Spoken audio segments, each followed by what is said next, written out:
Usai Immanuel Ebenezer ditetapkan sebagai tersangka, Mensesnek Prasetyo Hadi menyatakan Presiden Prabowo Subianto resmi memberhentikan Immanuel Ebenezer dari jabatannya sebagai Wakil Menteri Ketenagakerjaan setelah ditetapkan sebagai tersangka kasus pemerasan sertifikasi K3 oleh KPK.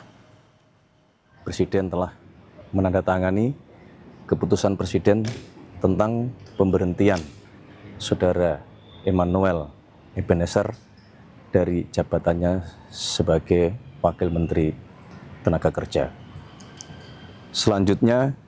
kami menyerahkan seluruh proses hukum untuk dijalankan sebagaimana mestinya, dan kami berharap ini menjadi pembelajaran bagi kita semuanya, terutama bagi seluruh anggota Kabinet Merah Putih dan seluruh pejabat pemerintahan